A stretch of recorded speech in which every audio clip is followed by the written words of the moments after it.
ఈ రోజు మన రెసిపీ వచ్చేసి మరిగే పాలలో పిండి వేసి చేసిన ఈ రెసిపీ చాలా రుచిగా చాలా టేస్టీగా అయితే ఉంటాయండి. ఈ రెసిపీ వచ్చేసి చాలా క్రిస్పీగా చాలా టేస్టీగా ఉంటాయి. ఇంట్లో వాళ్ళందరికీ నచ్చుతాయి. అంత టేస్టీగా అయితే ఉంటాయి. ఇంకెందుకు ఫ్రెండ్స్ ఆలస్యం, ఎలా చేయాలో ఏంటో అనేది వీడియోలోకి అయితే వెళ్ళిపోయి చూద్దామా మరి. నేను ఇక్కడ ముందుగా స్టవ్ అయితే ఆన్ చేసుకొని ఒక బౌల్ పెట్టుకొని అందులోకి ఒక కప్పు పాలు అయితే వేసుకున్నాను. ఈ పాలు అయితే మనకు బాగా బాయిల్ అవ్వాలి. ఇంకా చూడండి మనకు పాలైతే బాగా పొంగుతున్నాయి కదా. ఇప్పుడు స్టవ్ అయితే ఆఫ్ చేసుకోవాలి. ముందుగా ఒక మిక్సీ జార్ అయితే తీసుకొని అందులోకి 1/2 కప్పు షుగర్ అయితే వేసుకోవాలి. ఇంకా ఇప్పుడు మూత పెట్టుకొని స్మూత్గా గ్రైండ్ చేసుకోవాలి. ఇంకా ఇలా గ్రైండ్ చేసుకున్న తర్వాత ఇంకా దీన్ని పక్కన పెట్టేసుకుందాం. ఒక మిక్సింగ్ బౌల్ అయితే తీసుకొని అందులోకి మరిగే పాలు అయితే వేసుకోవాలి 1/2 కప్పు. ముందుగా గ్రైండ్ చేసుకున్న ఈ షుగర్ పౌడర్ని కూడా ఇందులోకి వేసుకోవాలి. ఇంకా ఈ షుగర్ పౌడర్ పాలు బాగా కలిసిపోయేలాగా బాగా కలుపుకోవాలి. ఇలా బాగా కలుపుకున్న తర్వాత ఇప్పుడు ఇందులోకి రిఫైన్డ్ ఆయిల్ ఒక 1/2 కప్పు దాకా వేసుకోవాలి. ఇంకా ఈ ఆయిల్ కూడా వేసుకొని బాగా మిక్స్ చేసుకోవాలి. ఇలా మొత్తం బాగా కలుపుకున్న తర్వాత ఇందులోకి కప్పు మైదా అయితే వేస్తున్నాను ముందుగా.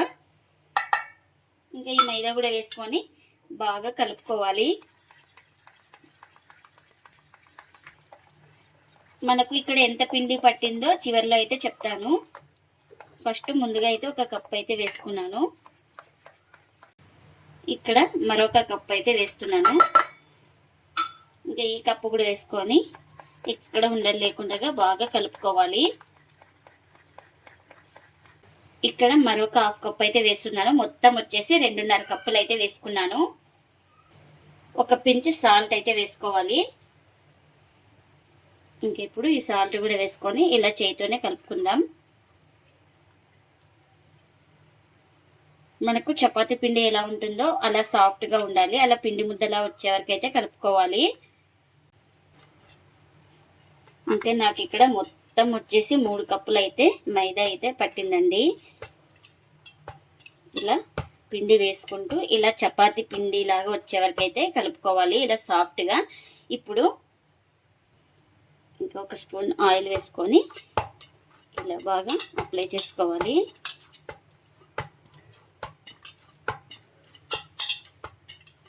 ఇంకా ఆయిల్ వేసుకొని ఇలా అప్లై చేసుకున్న తర్వాత ఇంకా ఒక ప్లేట్ అయితే పెట్టుకొని ఒక 10 నిమిషాలు పక్కన పెట్టుకుంటే మనకు పిండి అనేది సాఫ్ట్గా నానుతుంది.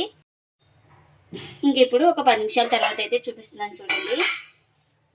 పిండి ఇలా సాఫ్ట్గా ఉండాలి. ఈ పిండిని ఒకసారి ఇలా మొత్తం బాగా కలుపుకొని ఇంకా ఇలా 2 భాగాలుగా అయితే పిండిని అయితే డివైడ్ చేసుకుందాం. ఇలా ఒక పిండి ముద్దను తీసుకొని ఎక్కడ క్రాక్స్ లేకుండా ఇలా రౌండ్గా చుట్టుకోవాలి. మనము ఏ దాని మీద రుద్దుతున్నామో ఇంకా దానికైతే ఆయిల్ అయితే అప్లై చేసుకోవాలి ఇలా. ఇంకా ఒక పిండి ముద్దనైతే ఇలా పెట్టుకోవాలి. ఇంకా ఇప్పుడు కర్రకు కూడా కాస్త ఆయిల్ అయితే ఇలా అప్లై చేసుకొని మనం దీన్ని రుద్దుకోవాలి. కొంచెం మందంగానే ఉండాలి, పల్చాగా ఉండకూడదు.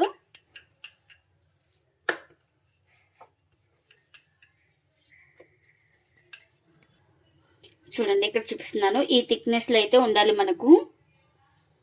ఇంకా మన ఇంట్లో ఇలాంటి క్యాప్స్ అయితే ఉంటాయి కదా. ఇప్పుడు ఈ క్యాప్స్ తోటి ఇలా కట్ చేసుకోవాలి.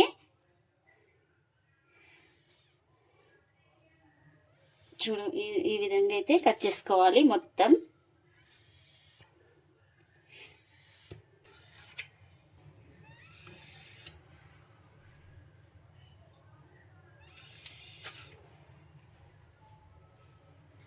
ఇంకా చూడండి ఇలా మొత్తం అన్ని కట్ చేసుకున్న తర్వాత ఈ ఎక్స్ట్రా పిండి అనేది తీసుకోవాలి ఇలా.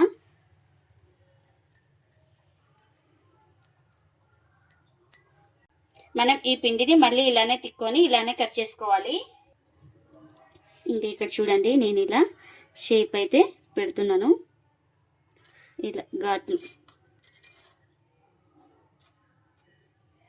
ఇలా లైట్గా కనిపిస్తుంది కదా మీకు. ఈ విధంగా అయితే ఇంకా అన్నిటికీ ఇలా పెట్టుకోవాలి.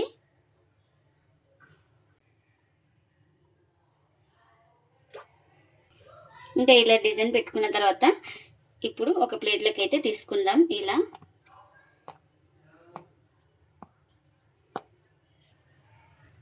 ఇంకా మిగిలిన పిండిని కూడా సేమ్ ఇలానే రుద్దుకోవాలి.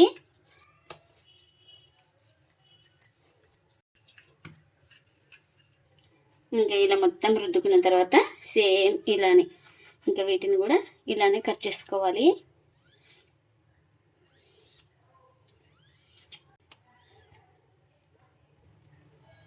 ఇంకా ఇప్పుడు ఈ ఎక్స్ట్రా పిండిని మొత్తం ఇలా తీసుకోవాలి.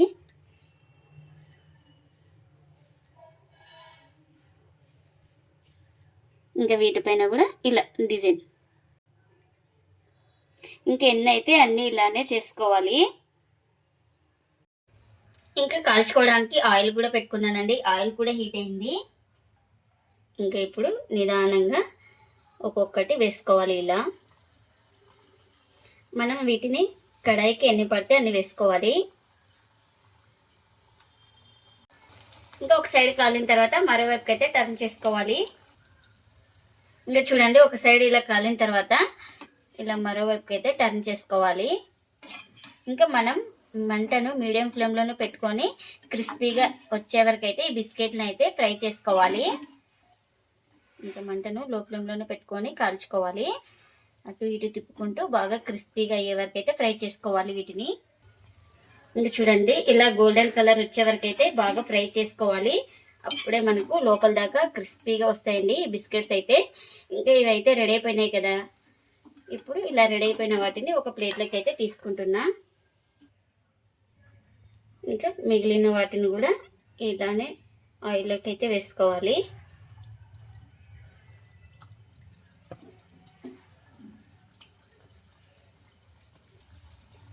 ఇంకా ఇవి ఒక సైడ్ కాలిన తర్వాత మరోవైపుకి అయితే టర్న్ చేసుకోవాలి. ఇంకా ఇలా ఒక సైడ్ కాలిన తర్వాత ఇలా మరోవైపుకి అయితే ఇలా టర్న్ చేసుకోవాలి నిదానంగా. ఇంకా వీటిని కూడా అటు ఇటు తిప్పుకుంటూ రెండు వైపులా బాగా కాల్చుకోవాలి క్రిస్పీగా వచ్చే వరకు అయితే. ఇంకెన్నైతే అన్నీ ఇలానే చేసుకోవాలి. మరిగే పాలల్లో పిండి వేసి చేసిన ఈ బిస్కెట్లు చాలా రుచిగా చాలా టేస్టీగా అయితే ఉంటాయండి. ఇంకా బిస్కెట్లను అయితే ప్లేట్లోకి అయితే సర్వ్ చేస్తున్నా. ఇవి చాలా క్రిస్పీగా చాలా టేస్టీగా అయితే ఉంటాయండి. వేడి మీద కాస్త స్మూత్గానే ఉంటాయి. చల్లారిన తర్వాత అయితే చాలా క్రిస్పీగా అయితే తయారవుతాయండి బిస్కెట్లు అయితే. ఇంకా పిల్లలకు ఈవినింగ్ కానీ ఇలా చేసి పెడితే చాలా ఇష్టంగా తింటారండి. పిల్లలే కాదు, పెద్దలు కూడా చాలా ఇష్టంగా తింటారండి. అంత టేస్టీగా అయితే ఉంటాయి. అచ్చం బయట కొన్న వాటిలాగే ఉంటాయి బిస్కెట్స్ అయితే. మీరు కూడా తప్పకుండా ఒకసారి ఇలా ట్రై చేసి మీకు ఎలా వచ్చిందో కామెంట్ అయితే చేయండి ఫ్రెండ్స్. ఇదండి ఇవాల్టి వీడియో. ఈ వీడియో కనుక నచ్చితే ప్లీజ్ లైక్ చేయండి, షేర్ చేయండి, కామెంట్ చేయండి. అలాగే లైక్ చేసి సపోర్ట్ చేయండి friends. Thanks for watching. Bye bye.